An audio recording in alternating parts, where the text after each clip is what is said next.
Hello, folks. Welcome to the Genuinely Interested podcast. I'm your host, Roy Bensby. This podcast is an opportunity for me to speak with some of the most interesting people I know, either with amazing talents or achievements or unbelievable life stories or just invaluable insights into areas which they have dedicated their lives to studying. I sit down with these amazing individuals from across the planet and I try to ask them questions that will hopefully help you, the listener, extract something valuable or learn something new or just hopefully get inspired by. You can find all the episodes for the podcast on all the major podcasting platforms such as iTunes, Spotify, Google, Overcast, iHeartRadio, literally all of them. It's there. If you love the show, if it adds value to your life in any way, shape, or form, please leave reviews on iTunes. It really helps grow the podcast. It puts it up there so more people can see it. You can also find all the episodes and everything else, all the information that's updated regularly on the website, which is roybensv.com, ROYBENTZVI.com, and you can sign up for updates as well. Also been updating the YouTube channel, so I've been uploading old episodes pretty much on a daily basis, so you can find it there. And in the future, I hope to make video podcasting as well. If that's something you guys want to check out and are interested in, please shoot me email. I'd love to hear from you. And also make sure to check out the social media platforms, Instagram and Twitter. I post there daily. And lastly, if you guys want to support and help grow the podcast, please go to Buy Me a Coffee or Anchor or Patreon. It is an endeavor to grow this podcast and make it what it should be. And it takes a village. So I want to thank each and every one of you for listening. I see that there are literally listeners from all over the world in each and every country. So thank you to everyone and on to the show. Hello, friends. Welcome back to the podcast. Thank you for tuning in to another episode. This week on the podcast, we have Shane Heath. Shane is the founder of MUD WTR, and MUD WTR is a coffee alternative. I guess you can say the episode is split into two this week. The first half where we kind of talk about Shane and the entrepreneurial and the business aspect, how the idea came to be, all the pitfalls and the anxiety and the stress and success also that comes with being an entrepreneur. And he gives really some great insights on the startup aspect as well. And then the second half, we discuss more of the personal side. We talk about breathwork, about meditation, about jiu-jitsu, about getting into a flow state, about his paintings, even some NFT stuff, which it seems like we both don't know too much about. So don't go listening to us. But this was a really fun conversation. MUD WTR is a great product. The story behind it is really, really interesting in a sense that he found a need for something that really wasn't out there and a problem that really wasn't addressed. And once he made MUD WTR, there was a real interest there. People really gravitated towards it. And I love those kind of stories. And I'm sure you will as well. This is a fascinating conversation with, like I said, some great tips, insights, some funny stories. So you're going to love it. So without further ado, I hope you enjoy this week's episode. Here is Shane Heath. Enjoy the episode, everyone. The Genuinely Interested Podcast.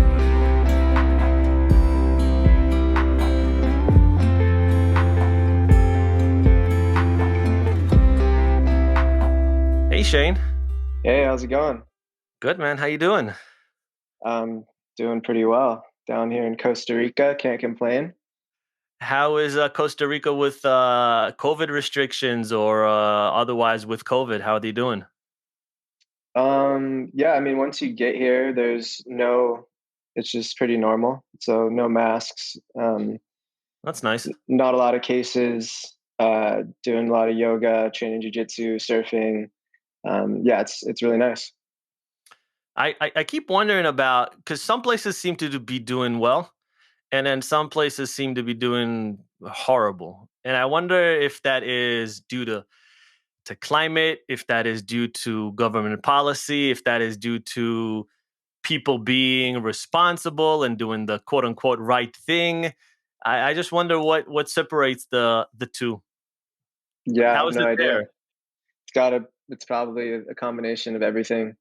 I would imagine the like healthiness threshold down here is pretty high. Just Hmm. like most people are in the sun a lot. Most people are pretty fit, eating well, and there's a lot of really healthy activities going on. And as far as I can tell, like besides the vaccine, being a healthy person is probably the best antidote to COVID that I can see from the data.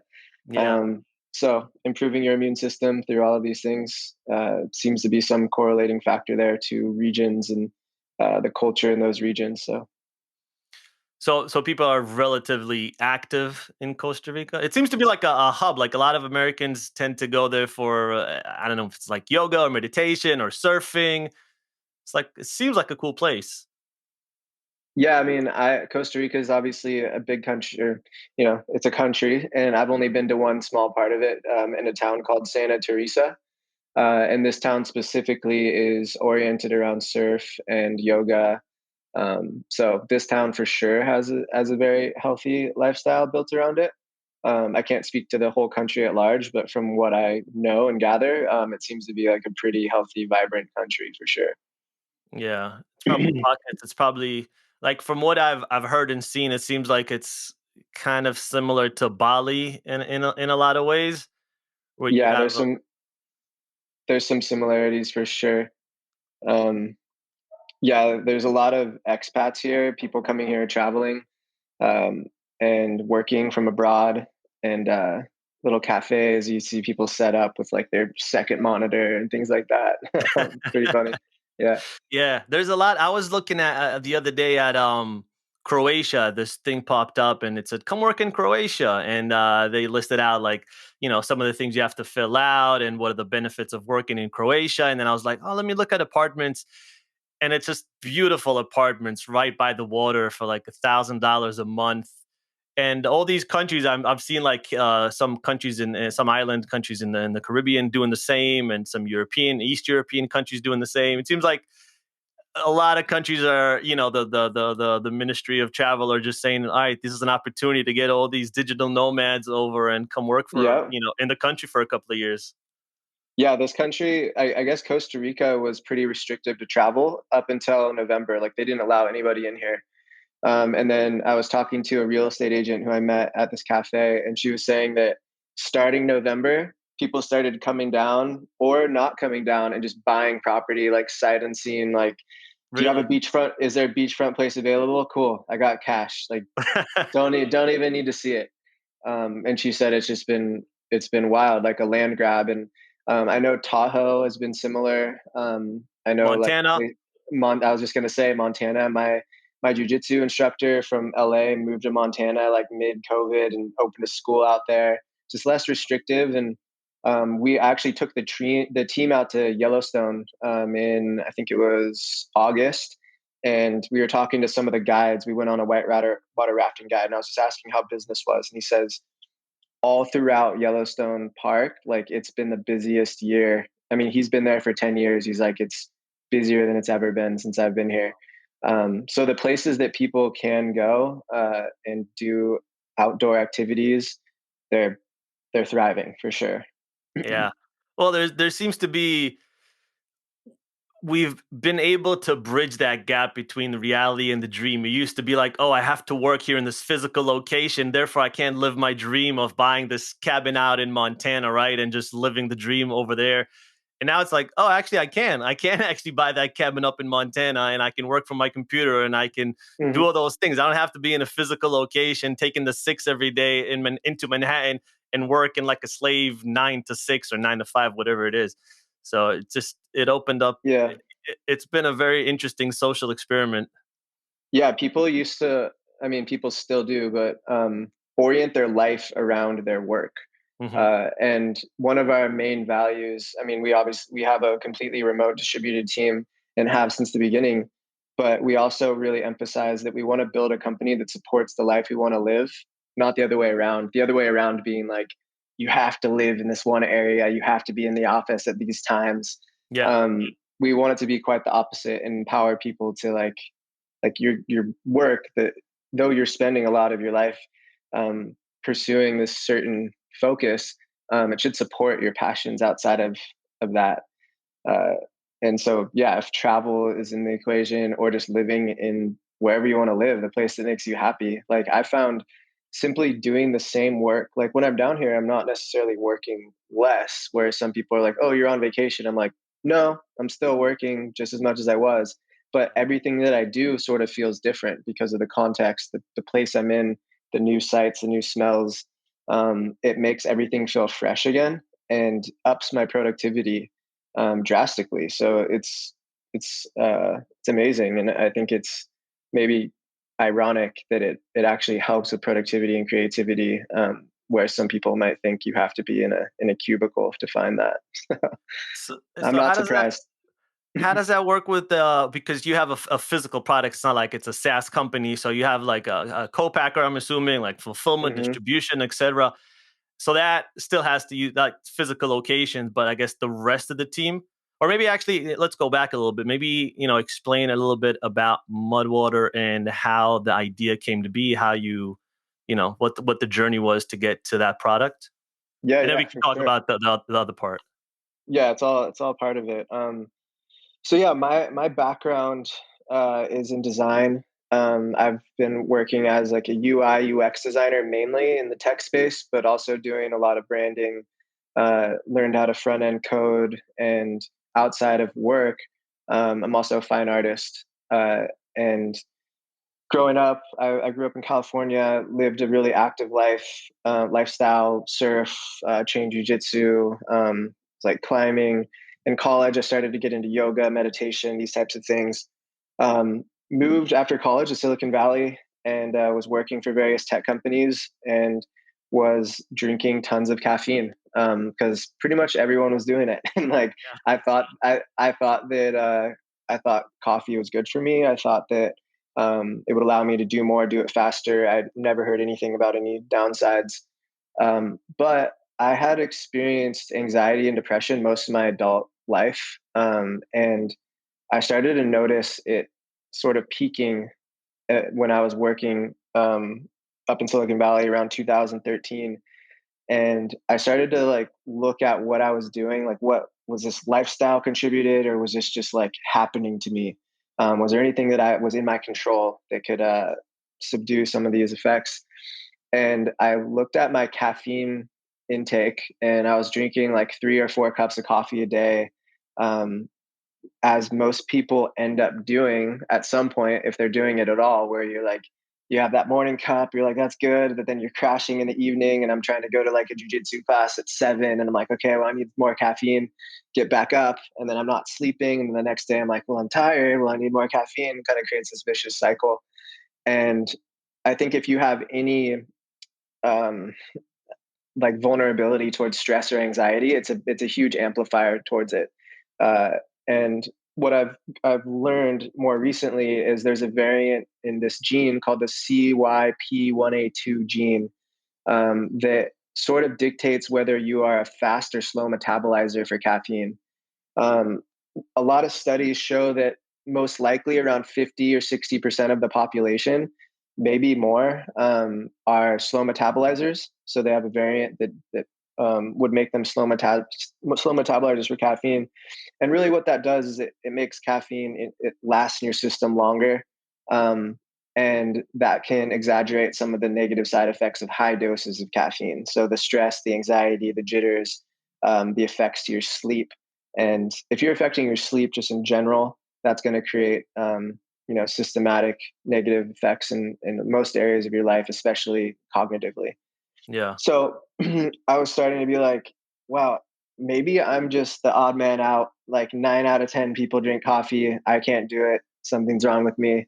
So I started to explore something else, but it was really hard. Like I would quit, drink like tea bags for a while, just wasn't cutting it, like nothing really stuck. And a lot of that was I think because it was so ingrained in culture, it's like it's next to you in the office. Everybody has it at their house. It's every restaurant. It's on every street corner. So it was tough to sort of detach myself from it until I got invited to do an artist in residency program in Goa, India. So basically, I got invited to go have free place to stay, a studio space to work in, and then I would have an art show about 6 months into that, and that would take place in Goa and in Bombay. And I'd never really traveled, never been exposed to other places of the world, and I took that opportunity to do so and took a leave of absence from work. That was your first Got to time leaving the US? Yeah, landed in Wow. India, and I was like, "What the fuck? This is crazy." And it really it was transformative in how I viewed things like coffee, for example, where coffee is not as common there. There's chai shops, chai walas on every corner, and not only that, but just like everything is different. And when you go to different countries, you start to realize this and see this, that with like really a lot of the things that you believe, or a lot of things that I believed was cool or right or wrong, was really just things that were taught to me by my teachers and my parents, or religion, or the news, or marketing budgets. Yeah. And really, there's so many ways to live, so many ways to think, so many ways to feel. And that trickles down into like what we consume and what we wear, all of these things. After India, I went to Bali, I went to the Maldives, I went to the Philippines. It was like a surf trip, work trip after the art show. And I came back home, and I was just finally really empowered to rip off that band-aid of like, cool, like I know coffee, I know high doses of caffeine is not good for me. Now I don't really give a shit about culture and like what's cool here. Like I'm just gonna do my own thing, because like that is what's most important. Like having agency over my own ideas, over my own actions, is the most important thing to me. Especially if I'm trying to live my life from a place of purpose, some like aligned towards some passion. And moved to LA and started working on a tech company. I co-founded a tech company and was drinking this. I found this really high quality masala chai blend. So masala chai is just a blend of black tea. Chai actually means tea. And then masala speaks to the blend of spices. So you got like nutmeg, cinnamon, cloves, ginger, cardamom, and a lot of times it's mixed with like sugars and milk. But I just found a powder that was pure, um, just just the clean ingredients, and I started to mix that with some cacao.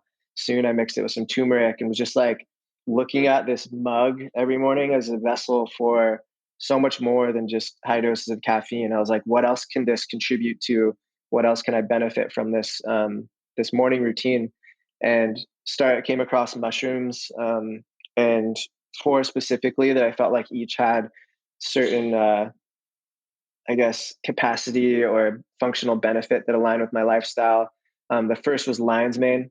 So lion's mane was added uh, for cognitive function. A lot of the research on all of these is very new. Like we're still at the beginning as far as like Western research, but these ingredients have been consumed for hundreds, not thousands of years, in other places of the world.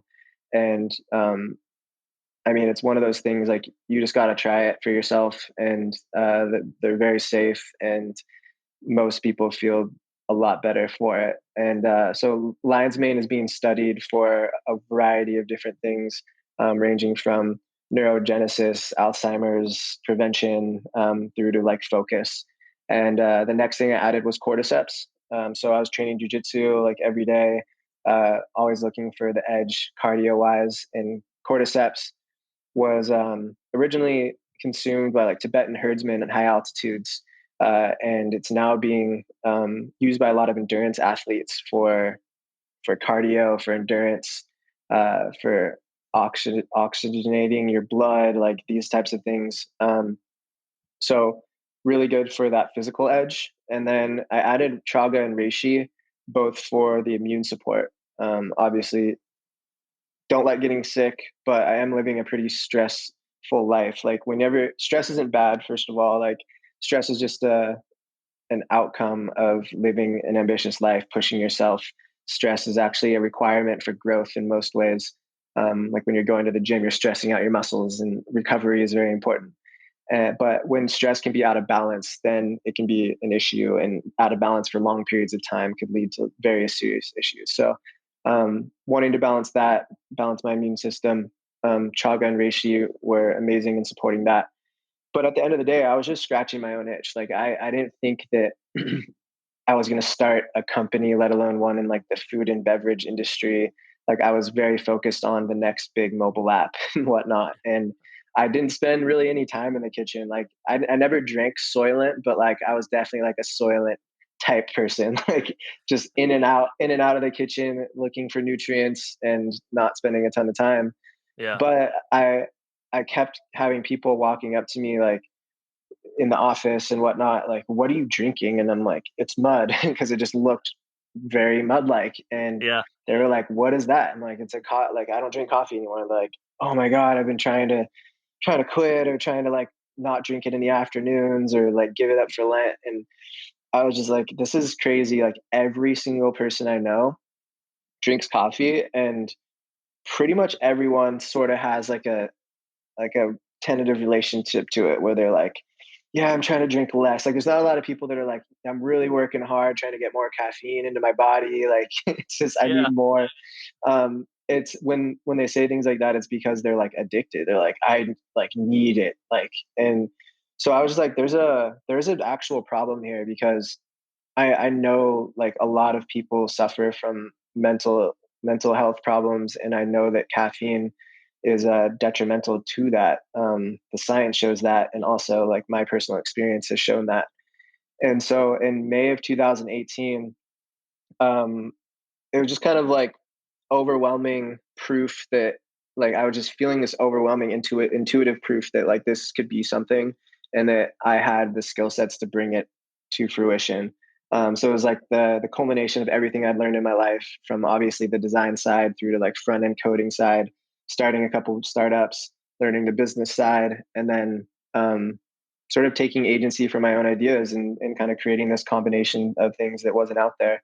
And I put up a website, I put up an Instagram post that said, I'm not mad at coffee, I'm just disappointed. And so I made something better. And I didn't have any money at the time. I was actually probably around $10,000, $15,000 in debt. I opened up a credit card. I think I got like a $5,000 limit, and I just like bought like more ingredients, the same exact ingredients on Amazon of what I was already drinking. And orders started to come in, and I, just figured it out as I went. And I was in my home kitchen, and I had like my art studio started to get full of boxes of materials that I was shipping in. And within 6 months, it scaled really quickly. And I had friends coming through, and we were doing 6 figures a month in revenue. And I was still working full time, like coming home after work and mixing up products, and coming Well, home so on my wait, lunch breaks. Yeah. wait. So I want. This is interesting. I mean, this whole I could like. There's like a million questions I want to ask, but in Yeah. this, Yeah. so you have a product, you start making it, right? And then you start making in your kitchen. You put up the website, you put the design, put up some social media posts. How do you get from that? Because I think there's so many people out there that they're like, I have this cool idea. Let me do something. Let me put up it on Instagram. Let me put it on Facebook. But they don't see six-figure sales in 6 months. What do you think? You think just there was such a need for it that it caught on, or because you Yeah. have a Yeah. design background and some marketing and stuff, like you were able to really push it in the right funnels for people to find it? Or, Yeah. sorry, right channels. Yeah, it's a good question. Things happen, uh, like building a brand happens very holistically. Like there's never going to be like here's 5 quick tips to build a brand. Like it really has to happen from the inside out, in my opinion. And I think the best brands are very authentic brands that are built around story. Yeah. And so there's that component. There's definitely like a momentum component, where people were starting to become aware of some of these different compounds, like mushrooms, functional mushrooms, were starting to really grow. But I think the thing that we did was, or what I did was, I drew the line in the sand and like shook up the snow globe around something that so like coffee was like Like no one questioned coffee, everyone drank coffee. But like I said, there was a lot of people who either realized it or not, that they had like some sort of they wanted to reorient their relationship to caffeine. And so when I wrote like some of all the early posts were like us versus coffee, like what coffee always aspired to be, like we're not mad at coffee, just disappointed. And I think it really like made people pause and be like, whoa, I've been drinking this stuff, sort of maybe just realized that I kind of wanted to drink less of it, but never really was empowered to like follow that thought further than that. And all of a sudden, there's a company that's like, "Hey, like if you ever thought that way, we're here for you. I thought that way too." And like, Yeah. hi. So really solving like a core problem in for a lot of people, and doing so in a very bold way. And it doesn't just end there. Obviously, like you to be seen, like you need to put yourself out there. So advertising comes into it, where I started boosting posts, started to figure out Facebook advertising. But like you can't advertise unless things work, right? Like you can't like put money out and it like doesn't come back and keep going and be like, yeah, we're getting a lot of awareness. No, like those ads, like that creative that I was writing was working really well. So the advertising spend, the customer cost for acquisition was really really low, which allowed me to keep doing it and keep putting it out there, and that's how revenue started to grow. The other aspect is trying to think through every little detail of the experience. So everything from like the box, the material of the box, what does the box say? Like it should have everything should tie into that original when they first saw you, like when they first heard Mudwater, like how do you keep that excitement up? How do you keep that brand voice up and resonating through the finest little details of the product? So like there was little collateral. I had like a booklet, stickers, like different things that were going throughout the experience. I had fuck your coffee stickers. People started putting those on their mugs, started taking Instagrams of it. So yeah, there was a compounding effect. Like you want to find multipliers for sure. And customers are like your best ad channel, like referrals, organic references from customers. It's like you want to be creating that always, not forcing it and not paying for it. Like you want to be building such an amazing experience where people want to tell people about it. And you want your product to be so simple that it's really easy for them to elevator pitch to someone. So people are like post something on Instagram, they're like, I'm drinking mud. And other people are like, what the fuck? Yeah. And they're like, it's a coffee alternative. And everybody's like, oh, I've wanted one of those, So it started to create this like organic momentum that allowed. Is that how you educate people? Because coffee is a religion, right? Coffee is like beer. Yeah, It's like there's just every person alive pretty much above the age of like 16 starts their day off with coffee. Like you'll have I remember here when COVID was just starting out in my town, there would be I would go in the morning, there would be a line of 50 people outside of Starbucks, so late for work, but they will stay at Starbucks to get their coffee. So is that one way to kind of change the education around that, to change the thinking around that? what, calling it mud? No, well, calling in mud, but also allowing people to be your PR in a way, like they're doing the Yeah, PR on for your sure. behalf. Yeah, yeah. Like a quote I really love is, whenever you find yourself on the side of the majority, it's time to pause and reflect. It was a Mark Twain quote. and and really, like at the core of our company, we're more than, like I view it as more than like a beverage. um it's all about giving people agency over their own ideas and their own actions, so allowing people to think differently. We have like one of our marketing like themes is drink different, think different. And I think that like what I realized is that I was really just drinking coffee because of this like cultural momentum. Like you said, it's the religion. Like I didn't really ask a lot of questions before I subscribed to that religion. And then once I started asking questions, I realized that I wanted something different, something that was actually better. And and so yeah, I think when you can create sort of a shift like that in people, whether and honestly, like whether they continue to drink mud water or they continue to even drink coffee, but they do so maybe in a more aware way. And they're like, oh, coffee is actually fine for me. It's actually great. And I feel awesome on it. but at least they're asking the question and they're making the decision from that place. And that's really what we want to do as a company through products, but through content in the future. And we have a whole lot more planned. Maybe we'll talk about it later, but that's the core. And I think that that's something that really resonated with people. It's like thinking for yourselves, and we weren't afraid to come after something that was religiously adopted. Yeah. And I mean, it's a beautiful product. Yeah, you guys sent it over to me a few weeks ago, and thank you for that. And I mean, the whole thing's beautiful. Like you said, it's thought out from A to Z, and I could see why people connected with it.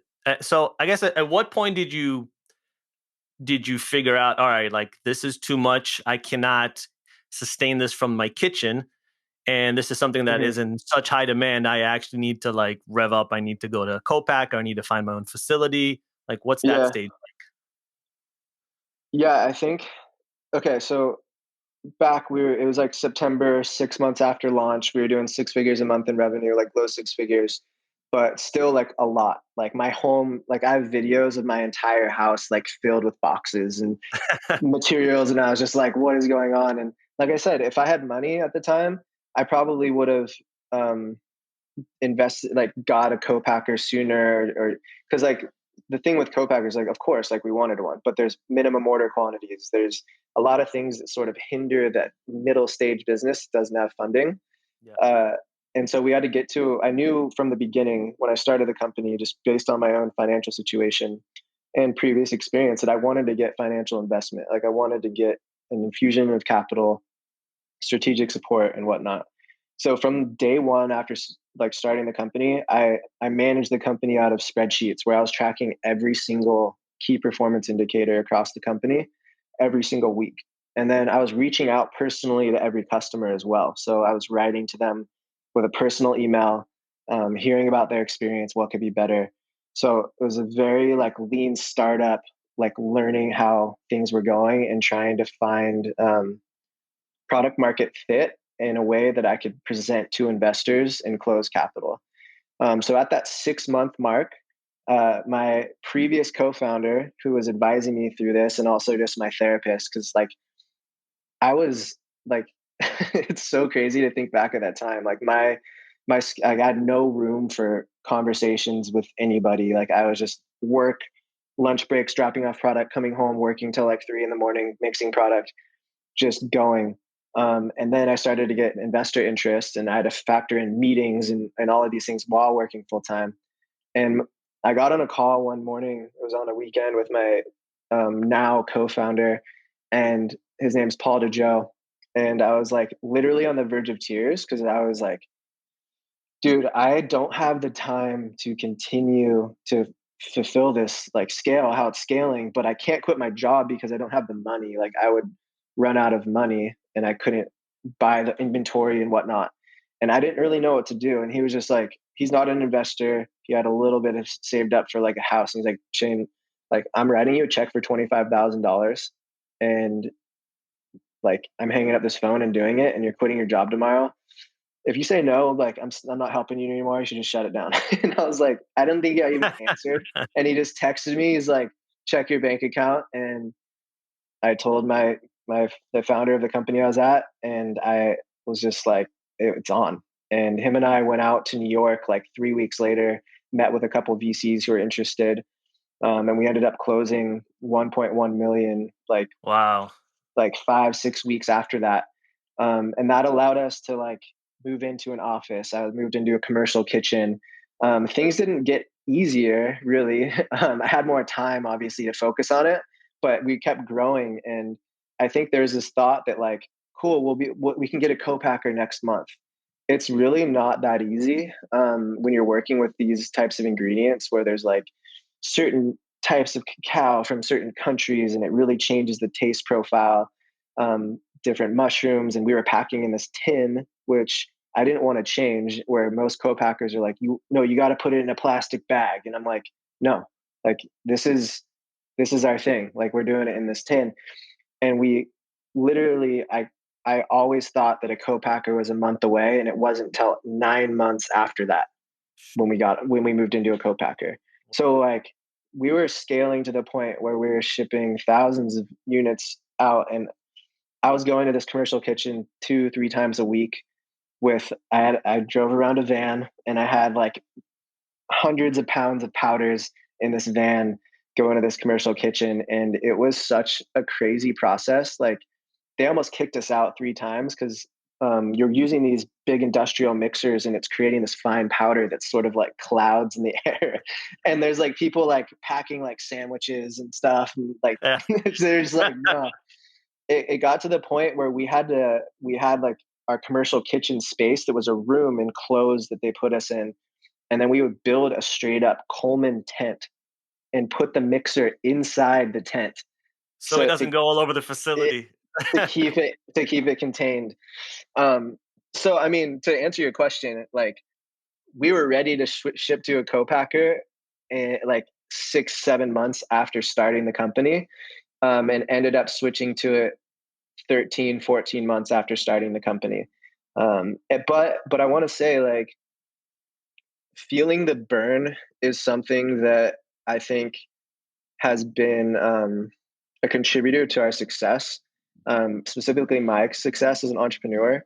Like, not just hiring people to do it for you early on, and really understanding like what the problem is and how it works, like becoming sort of like somewhat fluent in what's going on. And this was with co-packing, but this was also with like Facebook advertising, where I've worked with agencies before, and early on where I didn't fully know, like I didn't understand how Facebook advertising works, for example. And then you're working with an agency, and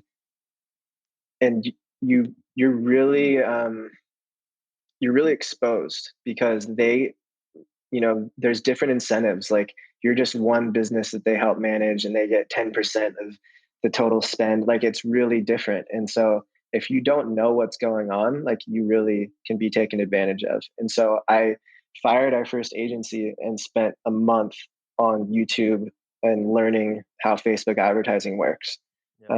And of course, now we have people that manage that, but it's really important to feel that burn. And I just want to, yeah, emphasize that, like, though that experience was so hard, and there were so many nights where I was just like, this is insane. Like, going home at 5 in the morning covered in cinnamon, just like in my nose. And I was like, but like, I look back on that fondly and now, and like, it really made me who I am. And it made I think it's one of our core principles in our company, is just to feel the burn. Yeah. Yeah. And I think to the point you said about Facebook, it's so important. Even if you don't know, you don't have to be a designer, you don't have to be a marketer, you don't have to be a web developer, but at least if you have a decent idea about all of them, like it'll less of a chance for you to get taken for a ride by the developer. So they're not going to charge you X amount of dollars, and they're not going to say, this thing is not possible. This we're going to have to charge. At least if you have the fundamentals down, it'll be much easier when you want to start something. And I've had that experience a bunch of times. So that's just from experience. Yeah, and there's so many resources out there. You can learn almost anything online. And and yeah, just having a fundamental understanding of how it works allows you to be a part of the creative problem solving, because there's always going to be issues, like whether it's Facebook advertising or even manufacturing. There's going to be new contracts, new machines, new this, new that. And if you don't understand how things work, like, it's not that people are bad and going to take advantage of you. It's just that you're not going to be able to contribute. And um, hopefully, as a founder, like, that's what you're good at, is like you're able to problem solve and see creative solutions under stress that normal, like, people can't see. And I do think that being inexperienced has its own advantages, as long as you make the effort to learn. Like, coming into an industry with a beginner's mindset um, is what makes most big innovations happen. Like, Elon Musk is a great example of this. Like, he is an engineer, but then he's like, I'm going to create a car company. And because of that, he doesn't need to play by the rules, because he doesn't have that like ingrained experience that kind of holds him back from certain things, and can, revolutionize an industry, or go to space, like whatever it is. And, that can be done on a small level, where with Facebook advertising, there was a lot of things that I was doing on ads specifically that had I been an experienced advertiser or like somebody who made a lot of Facebook ads, I would never have done, because it's not what you read in the books or like the blogs. I was writing like paragraphs, and that was the copy, like paragraphs, like it was like a little founder story. And that was the ad copy. And it wasn't like this little quick, like, you're the best coffee alternative, like Yeah, buy yeah. now, get Clickbaity. 50%. Yeah, yeah, free shipping.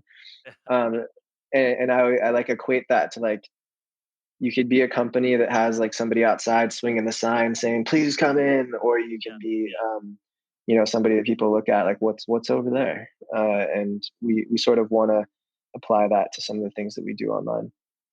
yeah. I think also authenticity is so important. Oftentimes, when you see people or companies or whatever it is trying to copy or recycle other people's content and make it their own somehow, it sometimes it can work, but more often than not, it doesn't, because it's not you. That's not your personality. Just because I'm a huge MMA guy, I'll take MMA as an example.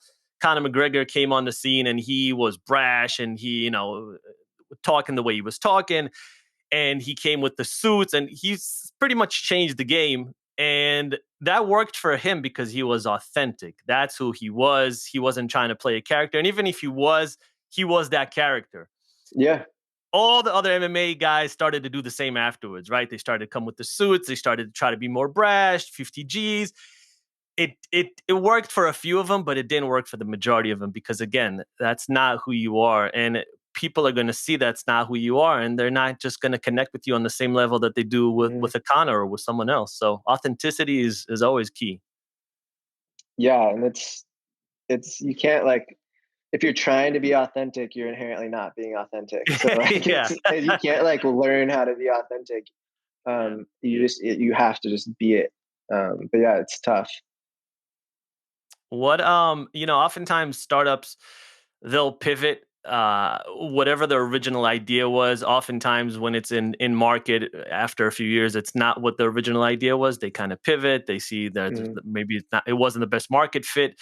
And I know you guys didn't maybe change the original idea because it's the same product, but did you change maybe the ingredients, or are you always looking to develop and kind of change it and alter it, or are you just happy and content with kind of how things are?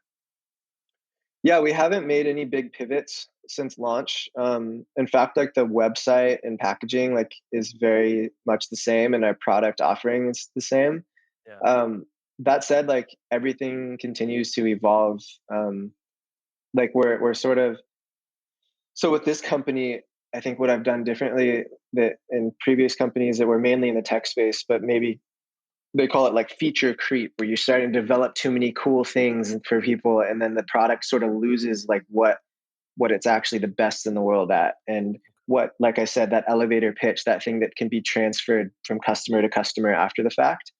And so when I launched this company, I wanted to keep things very, very simple, and I wanted to slowly innovate in a way that preserved that virality, that like simplicity and who we are and what we stand for.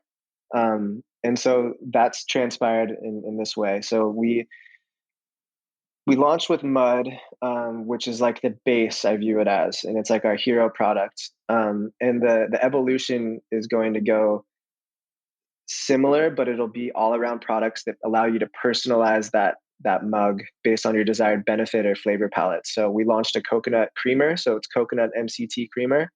Okay. We're launching a sweetener that's lucuma and coconut. That's coming out next month, What's and Lakuma? then lucuma is a fruit. It's like a low glycemic sweetener, Nice. fruit that's made into a powder, but it has like a really interesting sweetness to it. Um, and then we'll be launching uh, a series of like booster, like accessory products, like a skin. We'll have like, yeah, we'll have like collagen, like a collagen booster. We'll have a calm booster with like L-theanine, and an energy booster. But essentially, you have like your core product, and then you can buy accessory products that allow you to personalize it. Yeah. Um, from there, we're launching an evening ritual blend. So very similar to the morning ritual, and all the accessory products work with it, but it's just something you drink in the evening. So you have your morning and your evening, and the evening ritual blend has um, turkey tail, so you get like a different mushroom, but it also has valerian root, ashwagandha. It has L-theanine in it and passion flower. Um, so it's like it's legit. Like it really calms you down and allows you to recover. And the whole premise there is that we're still at our heart a morning ritual company, and we want you to we want to optimize the morning, and the best morning ritual, how you feel in the morning, is dictated by how you slept the night before. You shouldn't be like reliant on stimulants to I guess counteract like terrible night's sleep. Yeah. In fact, drink this product to get an amazing night's sleep, and then drink this product the next day to just up your performance. So that's kind of like the short term, and I wouldn't call it a pivot, but just an extension of where we launched. That's just like it feels very natural on our trajectory. One thing that maybe is different from I originally thought is this new emphasis that we're putting on content. Um, so when I started thinking about like where do we go in the future? Like what's our like 5-year vision? And of course, we're sort of like a coffee alternative right now. And if you want to take that analogy further, like there's so many things that coffee is involved in. Both you have like what's in the mug, so what you consume, but then you have sort of the cultural aspect of it, like the newspaper, the content, the conversations, the work, the lifestyle. And then you also have like the physical location. So you have like the cafes. They call it like the third location. You have your home, your work, and then there's like the cafe. Yeah. So we're taking like a similar trajectory where we're looking to evolve every aspect of that. Starting with the beverage itself, we're now investing in content. So we just hired a creative director from Vice. We're launching a full content arm. We have famous authors writing editorial journalistic pieces for us. I hired a head of video. We'll be creating video content, and then we have a head of editorial as well, that's pushing out written and podcast pieces. And our content is of course partially oriented around nutrition and lifestyle, healthy lifestyle. But another huge aspect of our company is around like mental health. Um, and within mental health, psychedelics. So we've been donating to an organization called MAPS, which is the Multidisciplinary Association for Psychedelic Studies. They're doing like the leading research on therapeutic usages of psychedelics, so MDMA, psilocybin, whatnot. And we like my opinion is that when like mental health is in disarray, it's sort of leads to systemic issues that translate like almost everywhere, because the mind is where we act. It's like guiding our decisions, our feelings, our emotions, how we respond to things. And ultimately, if our mind is in health, it's probably going to be in harmony with the universe, the earth at large, meaning like environmentalism is only just going to be easier, more conscious businesses, more conscious interactions with others. And so it's a really important piece to me, obviously, having struggled with mental health myself. And so we've been donating to that. And now we're working, shooting pieces with the founder of MAPS, with clinical researchers doing studies with like their phase 3 MDMA trials for PTSD with soldiers. And There was shoot, a beautiful I can't remember the name of the documentary, but I watched this beautiful Israeli documentary. yeah, yeah. You What saw is that that with called? Yeah. MDMA? Oh my God, it's amazing, right? Yeah, I forget what that's called. I forget the name, but essentially, I'll just say quickly: there was a few soldiers with PTSD, and they went through clinical trials using MDMA under doctor supervision. And I think something like 90% of the people ended up like not having PTSD after like a 6 month trial, Yep. and it was just and they shot the whole thing. They're literally showing you like what a scene In the is from. experience, yeah. Yeah, it was unbelievable. It's called Trip of Compassion, I think. Yeah, yeah, that's the one. That's the one. Um, Yeah. yeah, man, this we're in the beginning innings here, and like things are gonna get really, really powerful and transformative. Like there hasn't been a big breakthrough in psychiatric treatments since I guess like Prozac, they say, Mhm. which Yeah. is like was that really efficacious? And so there's it's really exciting field, and like we're really honored to be a part of it. But that was definitely like it's been really cool to watch, because early on I decided to donate to MAPS, and it's been sort of like oh, we were just on like the crest of this wave that was just getting bigger and bigger and bigger, and it's like really cool to watch, Yeah, see where it goes. that's awesome. Then it seems like for companies right now, it doesn't matter what your company is. If you're not a media company in a sense, it's almost like you're not you're doing yourself a disservice. And that's what it seems like to me. It seems like any tech company, any CPG company, whatever the industry, if you don't have an arm, like you said, that's doing podcasts, that's doing Yeah, YouTube, that's doing TikTok, and it seems like the smart ones are you know going on this wave and they're realizing, all right, we have to have like the full scope, and it seems like the ones that are not are just essentially going to get left behind. They're just not going to have that yeah, reach. I agree. Like people want to feel. This all comes down to branding, and like historically, before social media and whatnot, like the biggest brands you could only really market on like TV and then on the Yeah, shelf in the grocery yeah, store. So yeah. there was only so like the canvas for storytelling was very small, and very limited, and it was pretty much owned by all these big companies. And now with social media, a small brand can start in a kitchen and tell a story through YouTube, through Instagram, through posts, through media, and build this really rich experience with the customer and showcase their voice and their personality in a way that ironically those big companies can't anymore, because everybody's like, you're just a massive company of thousands of people that, and you're crafting this story, whatever you're writing, and they see right through it. The authenticity thing plays into it.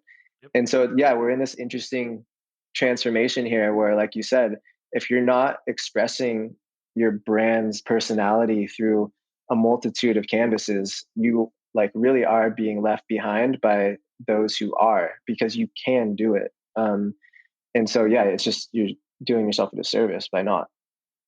Are you guys looking into, because I've seen a couple of companies do this where they start off with a CPG B2C company, meaning business to consumer, and all they do is sell online, and then at some point they pivot and they do retail, or they start launching Yeah. in Whole Foods or CVS or whatever it is. Are you guys looking to do something similar? Would you open like a retail space? Yeah, so that's kind of back to the like evolving every aspect of the coffee experience, So that'll be including the the physical, third. the third dimension, Yeah. right? Like, yeah, so we'll probably launch a pop-up cafe in Venice like this year, in the next couple of months. Actually, I'm looking at some places that will just like test the concept. From an investment perspective, investors kind of get scared when they're like, okay, that could be a huge money pit, which I kind of care, kind of don't care. Like we want to explore and act on our intuition, and take big swings.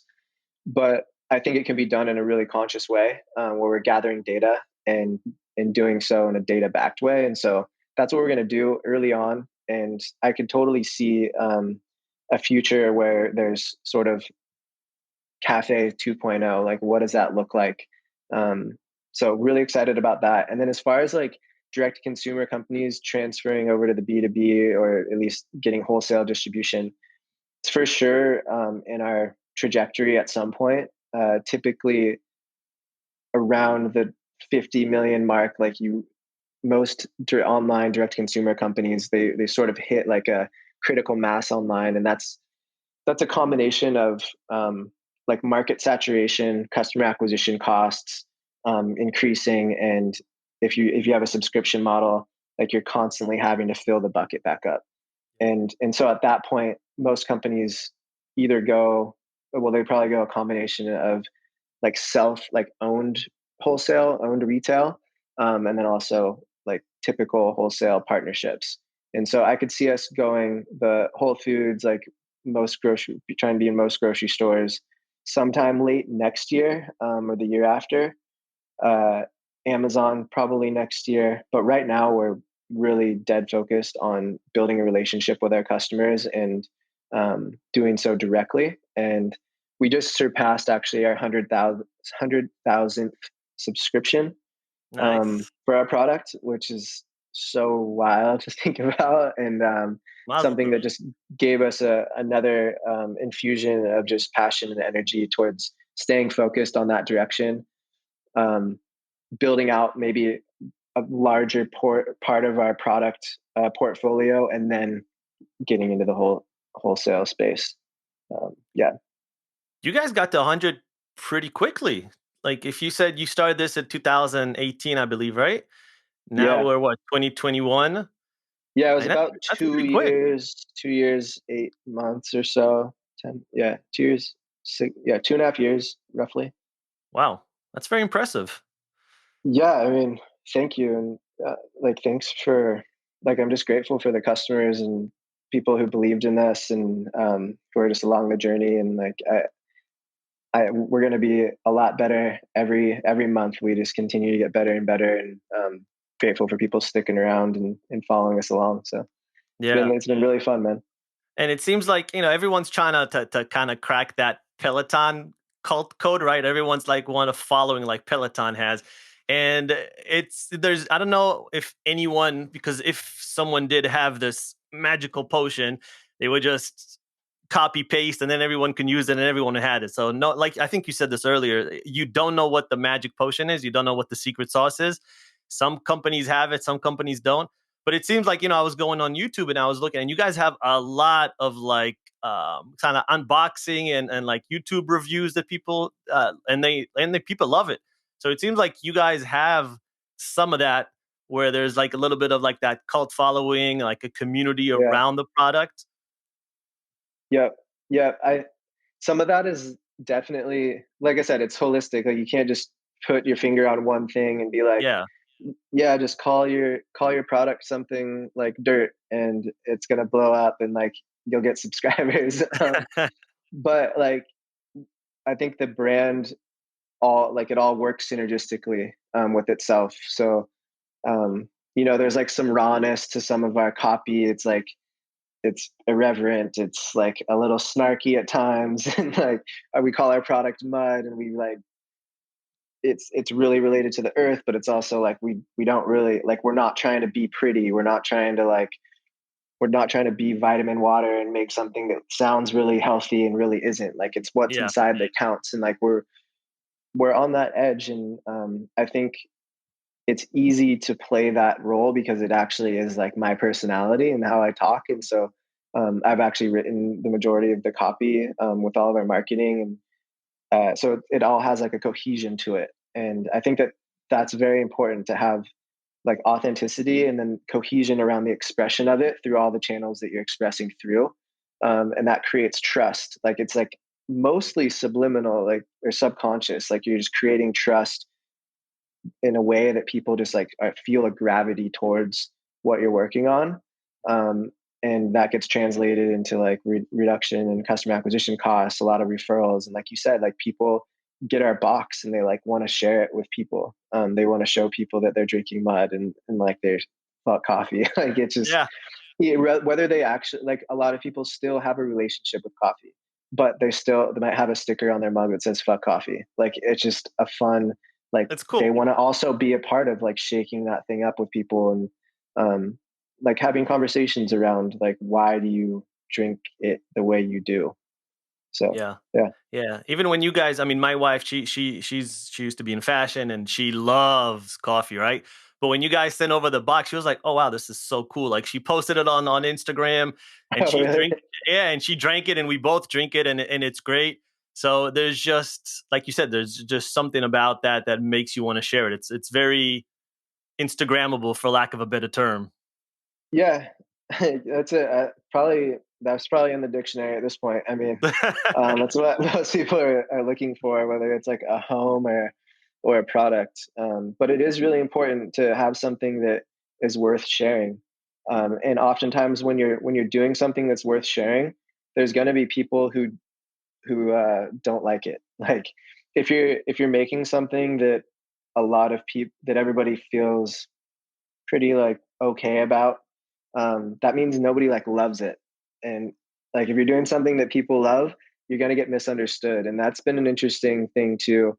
But especially with coffee, it's been kind of a funny one where people are like, fuck you, like, I love my coffee, and like, how dare you say that. And like, It's all right, man. You uh, don't have to drink it. Like yeah, that's the yeah. thing. People think that if you're saying something else, like you're directly insulting them. It's like, you don't have to Exactly. drink Yeah. it, man. You're not the customer. That's fine. Yeah. People If you're take things rubbing, very, if very you're personally nowadays. yeah, if you're rubbing someone that kind of way, like you're probably doing something right, honestly. So I want to talk a little bit about you, like more about you, and a little bit about less about the coffee. You so you said initially that you went to India because you went on a painting retreat, right? Yeah, it was a art residency. Yeah. Art residency. So and that's something you still do? You still Yeah. paint? Yeah. I mean, it's been tough lately. Like when I do have free time, I rarely have energy. So I just relax. But I am working it into the business though, which has been really powerful. So I'm working on this series of work that I call Voices. Okay. I don't know if you've been to Venice recently, but probably in most cities right now, there's a really big homeless problem. Yeah, I've seen Um, video. yeah. And so this project is all around giving a voice to the unheard, um, where I sit down and I record an interview with homeless people, video and audio interview. So it's sort of like a podcast. Wow. And then I take a screen grab from that video and I paint the portrait of the individual and I film that experience too, or that process. And then I take the video of the painting coming to life and weave in the audio of the interview. Um, so you see, the person's face coming to life with their audio telling their story. Yeah. And I paint these portraits on a size. It's like a 4 by 6 foot canvas. So it's a scale that is like typically reserved, like that portraits at that scale is like for the elite, for the like the famous, the culturally relevant, quote unquote. And I've painted a lot of like in my early years I used to paint a lot of like pop culture celebrities and whatnot.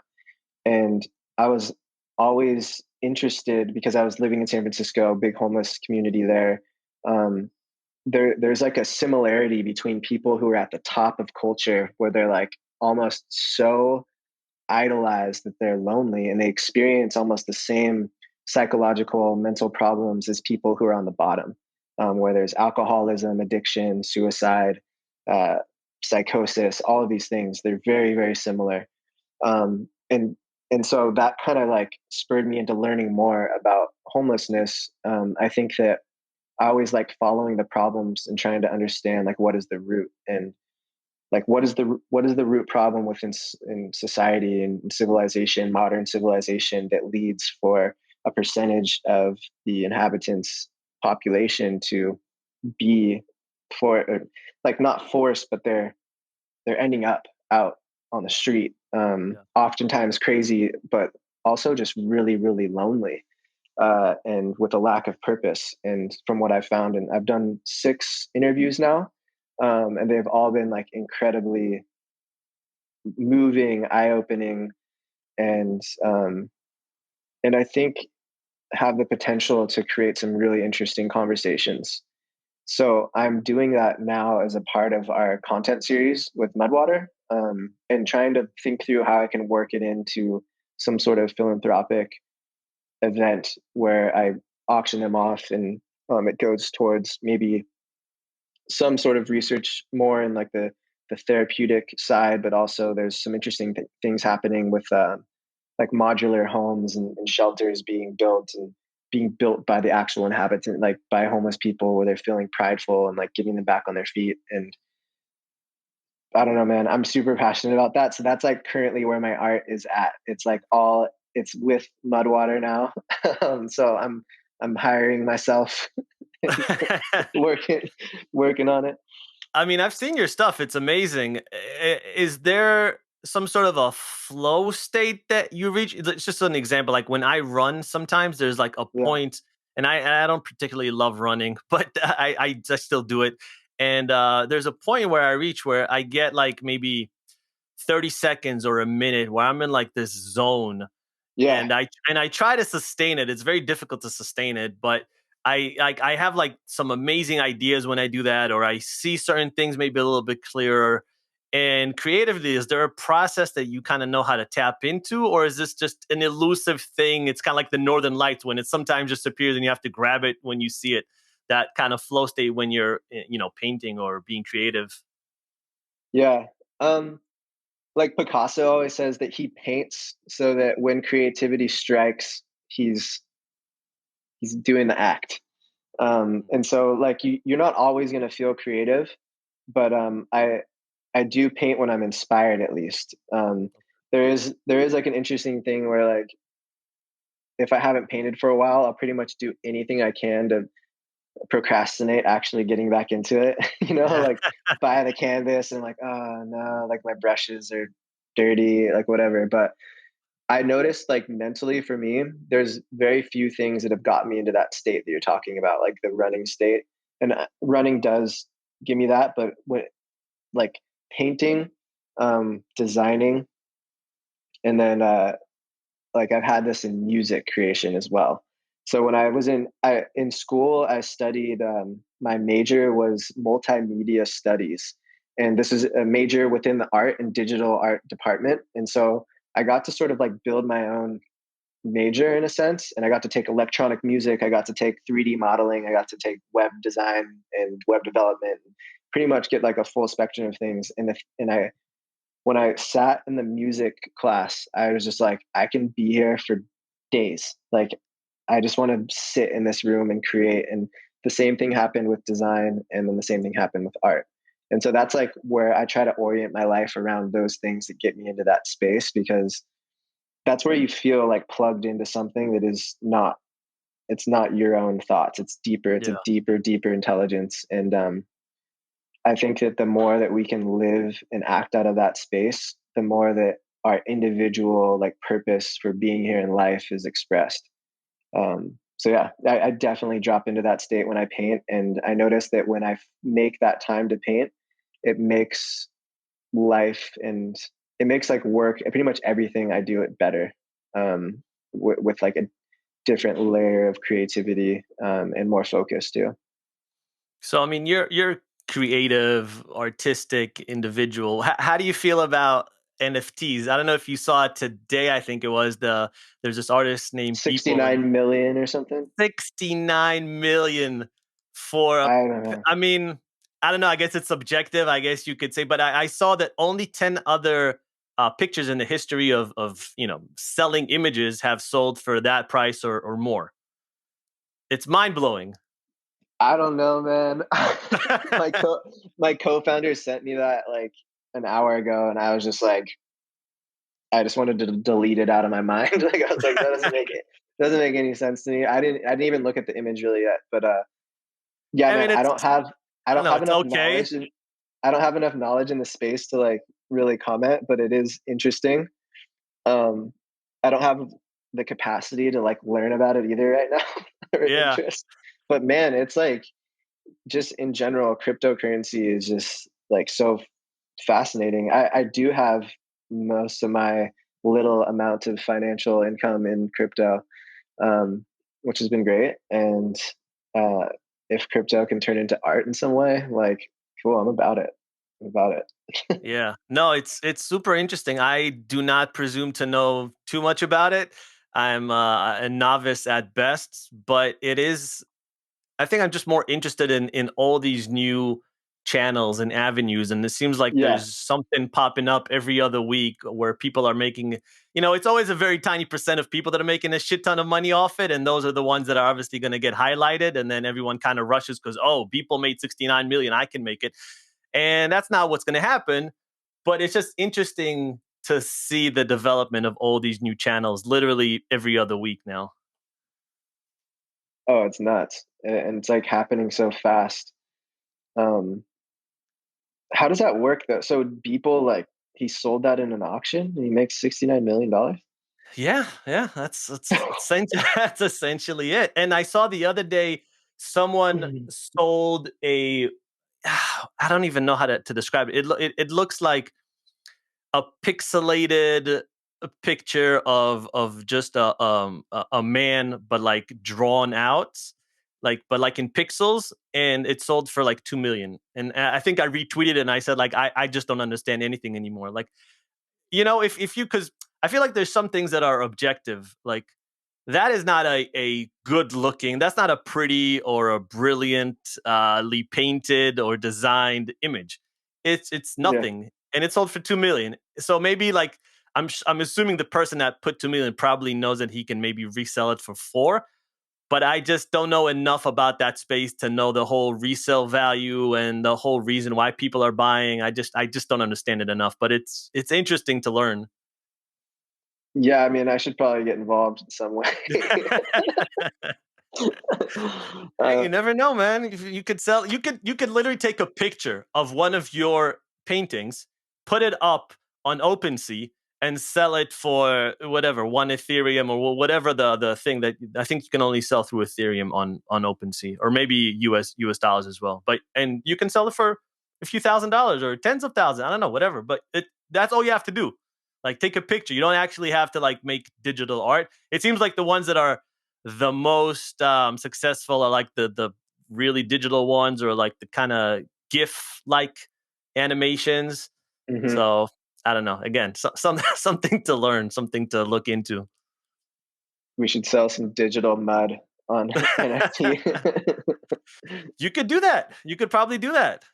Yeah, let's do it.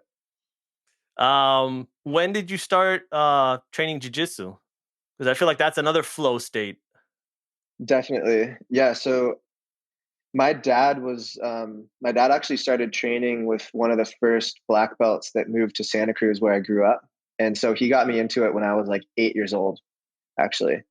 But sadly, I stopped when I was like probably nine and a half or 10 and didn't train again until I was like 21. Oh wow. He stopped around that time too, but he was a purple belt and got me into it. And then around 21, I got back into it and just Under have, who did you train? his name was Claudio Franca. Okay, heard of him. So he founded the U.S. Open. Happens in Santa Cruz every year. It's a pretty big tournament. Um, and I think he started something called the BJJ World Tour as well. So he's legit and a big player in just jujitsu in general. And and then I started training when I was 21. Then I moved to San Diego. Started training with Rodrigo Medeiros down there. BJJ Revolution. He's an awesome coach. And then I would like train for like 4 months, and then I'd like move or something would happen, and then I'd stop for like 6 months and start training again. But then I moved to San Francisco, trained with Kurt Osiander at Half Gracie's, which is that guy's. So, do you train jujitsu? So I've been doing Muay Thai for the last 15 years. I used to Awesome. be I Yeah. used to be I used to be amateur fighter. I had like maybe I don't know 20 plus fights amateur. No way. A- and and I've been training when I was in Brooklyn. I trained in Henzo Gracie Brooklyn, Cool. and it was one of the best academies I've ever trained in my life. And literally I started training BJJ like a month before COVID hit, and then the whole thing got shut down, and then I kind of never picked it back up. Yeah. And it's not the most COVID friendly sport. No. You're literally wrestling and sweating and breathing, a bunch of people. But yeah, so Kurt Osiander, then I moved to LA and started training with Chrome Gracie. But yeah, I'm a purple belt, and but I should be sad. I'm like one of those purple lifetime training purple belts. Yeah. But yeah, Well, I'm I mean, working on it. it takes a long time, man. It's not Yeah, it's no it's not like I don't know, other sports where you can maybe reach. If you look at the guys that are at the top, they're old. It's not like basketball where you hit your peak at like 25, right? Like yeah, it's martial pretty art rare is to for be a life. pretty rare to be a black belt like around 18, like in like young, where like a lot of like pro NBA players are like 18, 19, 20, 21. Yeah. Um, yeah, so it's really interesting. I mean, it's the only martial art I've really done. I've done some kickboxing, some Muay Thai. I did Taekwondo when I was really little, which is like you can like buy a black belt probably. Yeah. But yeah, jujitsu you really have to earn it. You and like everyone's on their own trajectory, which is pretty interesting. Where like your path is almost like unique to you. You know, like my my blue belt level is probably like someone else's white belt level. You know, who's on like the competitive path, like going to be world champ. So it's really cool. Yeah. Well, that's the But thing about like academies. It's not like it's not standardized. So like what, if you go to like the Henzo Gracie, their purple belts are probably the equivalent of some other people's brown or black belts. Totally, totally. Yeah, especially if they're on the competitive circuit, they'll be tapping black belts out at like mini Yeah, schools for sure. Yeah, Henzo's Academy, like the Danaher Death Squad and all those guys, like, it's ridiculous. dude, those guys are ridiculous, man. They're so fun to watch, but they're like evolving the sport so rapidly. It's like it's insane. They all just moved down to Puerto Rico too, which is cool. Oh, really? Um, yeah, but jujitsu is something, or I mean, I think in general, finding something that is really challenging and puts you at that point of like wanting to quit. It's really valuable for like all areas of your life. And I kind of, especially if you're getting into entrepreneurship, because when you start a company, it's only a matter of time before you like come up against some challenges. And those challenges could be something like co-packer issues, but it could also just be like people having conflict on the team. And so there's going to be like stressful situations that just come up. And so things like jujitsu or even like something like CrossFit, where you're putting yourself in a situation that's controlled and by choice, but really, really hard and puts you at that point where you're like, everything in me wants to stop, but I'm gonna not stop. And you feel amazing after, but your character is so strong, so much stronger.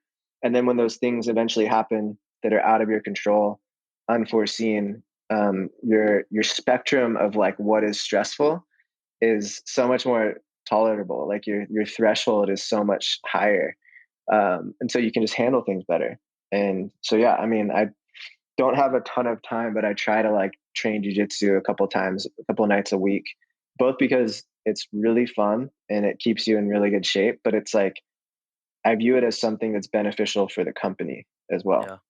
Yeah. No, 100%. There's a lot of, you can draw a lot of parallels from martial arts into actual life. And like you said, going through adversity, going up against difficulties, wanting to quit but not quitting. You can Hmm. take that home and you can bank that, you can say, okay, fuck, I didn't quit today. That's Yep. I get a little star. That's a point for me. And 100%. that's amazing.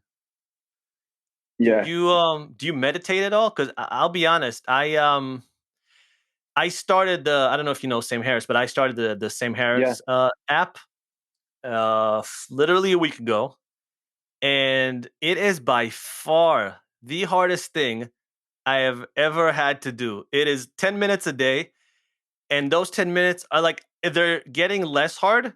Like I think I'm on lesson 5 now, if I'm not mistaken.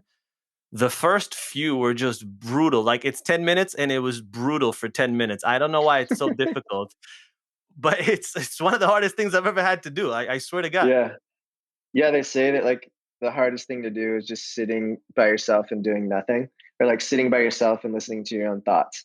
You know what? Um, Like it feels like, because I'll usually do it like in the middle of the day, and so like the whole morning I'm working, I'm doing podcasts, I'm sending emails, I'm doing the business stuff, and then I'll stop, and then like like when you go on the treadmill, and then yeah, you'll be running for 30 minutes, and you get off the treadmill, your body and your legs are still kind of moving forward, right?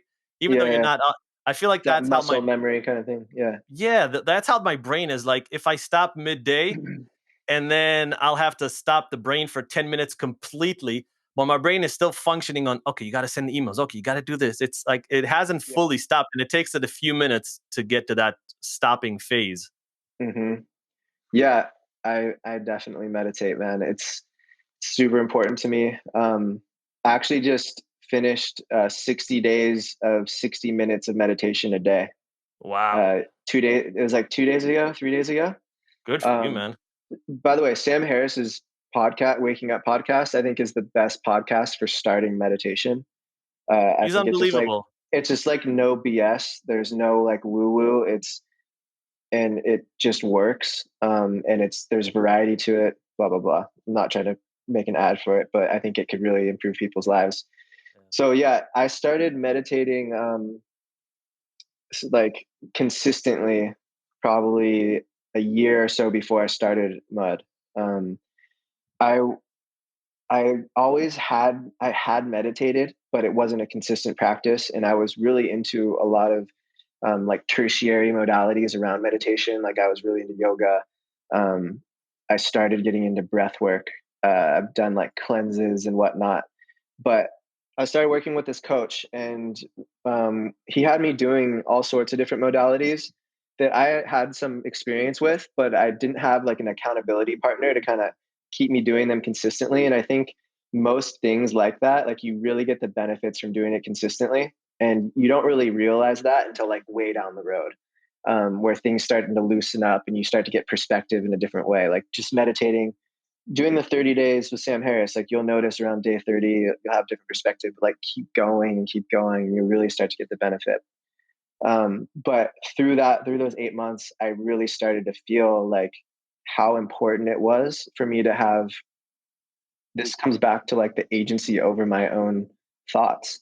Um, I'm actually writing a little paper on like my 60 days of meditation. And uh, like I had like a 20-minute meditation a day practice for years, but really wanted to go deeper into that. And for me, meditation, like I have this like analogy where like without meditation, your thoughts is almost like the equivalent of, it's like Pandora, like with the ads without like the like button. And it's just like your thoughts are just coming in without real control. Yeah. Um, and with meditation, you get like almost like Shazam. Like you can hear a song, you can hear a thought, and you can dive deeper and try to figure out the origin, and maybe save it for later or delete it from the playlist. And you'll start to see patterns in how you think, and patterns in how you think about certain thoughts even. And so you can like, thoughts start to slow down, and you can kind of like see like where it's coming from, why it's coming in, and you can start to like almost disassociate from the thought. Whereas like without that, thoughts are really driving how you feel and how you interpret reality. And like this plays into a lot of areas of your life, like relationships, business, intuition, authentically expressing yourself.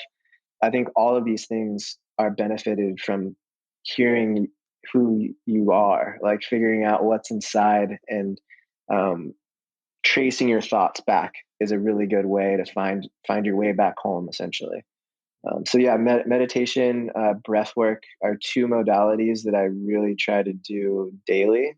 And I think that they complement each other. So I don't know if you've tried any breath work, but there's a variety of different things, from like box breathing where you're doing kind of like a slow inhale, exhale, to like a very active, like more like Wim Hof style. Yeah. And both can sort of break you free from maybe some of that initial discomfort that meditation can provide, where you're like, you feel like you're still running on the treadmill. This can give you like that physical tactile separation, and then after that you can kind of drop in, and there's like a buffer between before sitting down to meditate and then like getting into the experience. So maybe if you want, you could try that. Yeah. I actually went to a Wim Hof seminar maybe like 3 years ago, and Cool.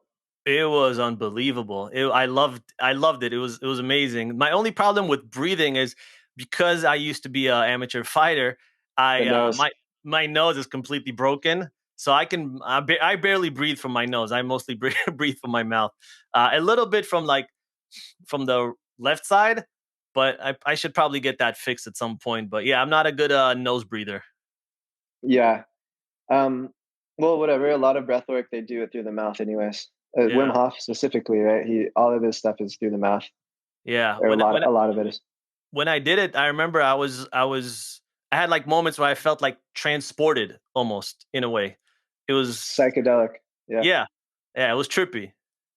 totally. I've done so holotropic breath work is another sort of derivative. They're all stemming from a breathwork practice called Tumo breathwork, Tumo. which Tumo, yeah, and that was like this breathwork that people would use to like heat up their bodies and their extremities. And then Wim Hof kind of took one path that's like almost the more physical path, and then Yeah, holotropic is another path that's a lot more of like the spiritual psychedelic.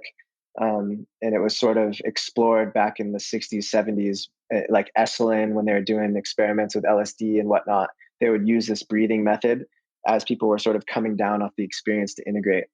And then once the war on drugs happened, the drugs became illegal, Yeah. and then the breath work remained though. And so they kept developing the breath work practice and further and further and further.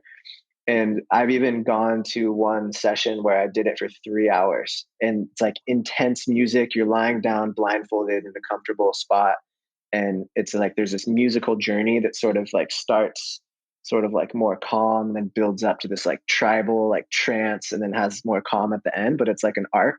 Yeah. And it was a full on ayahuasca journey. Like I've done ayahuasca multiple times and it was like up there, and you're just high off your own supply. Like you're just high off breath. Like it's wild, man. And I think that that's why why it has a lot of promise, because it's really accessible to a lot of people, and it's obviously very safe. Like Yeah. you're just breathing. That's what we do. So Well, yeah, it's so interesting because, like, again, like, not I don't know if this is it's similar, I guess, in a way, but if you have placebo effects where they give a controlled group sugar pills and the other group they give the actual pills, and the one with the sugar pills they do just as well, sometimes better. And what that actually tells you is that with the power of their mind, because they're convinced that they're getting the actual pills, they actually heal yeah, themselves yeah, through nothing but the power of their mind, essentially, right? So yeah. there's a lot of untapped potential there that I don't know, like how much research has been done, if but I'm sure there's a lot more to explore. Totally. Yeah, there's people researching that and developing things around that, because yeah, the placebo basically proves the power and potential of the mind, and then the next factor is how do we harness that potential cognitively. And Yeah, like breath work, some people like guide through experiences where you're being put into, like you said, like kind of that psychedelic like out there state, and that's a very malleable state where your prefrontal cortex is sort of quieted, and that's your rational reasoning mind. And from that place, the patterns that kind of control like what you think is possible are a little bit subdued, a little bit muted. And then if you're from that place starting to think, what do I like, where do I want to go, like what is possible here with me, with my existence, those ideas can take a much more powerful resemblance in you, and there's believability that can be acquired through that. And so you can walk out literally like a different person. Like it's pretty powerful. Yeah. that's amazing, man. Well, I know you got to go, so I won't keep you much longer. This was a blast, man. I really enjoyed our Yeah. conversation. Thank you so much for coming on. Likewise, man. Thank you so much. Yeah, it was really I had a lot of fun. Where can people find you? Where can they find the mud water? Yeah. What are the best Yeah, places? you can find me. I'd love to hear from you. Maybe Instagram would be the best. My personal Instagram is so many possibilities. That's the handle. Yeah. So many possibilities. And then I have a website, chainheath.com. And then for Mudwater, it's mudwater.com. So mudwtr.com. And then our Instagram is drink mudwater. Yeah, very cool Instagram. Same spelling. And guys, go check it out. It's I'm not telling you to quit your coffee, but I'm just telling you to check this out. It's a great product. I've tried it. I actually really like it. It's great. So try it out. And Shane, Let me thanks know what you again, man. think. All right. Yeah, Thanks so much. I really appreciate it. Take care, man. Yeah. Let's talk soon.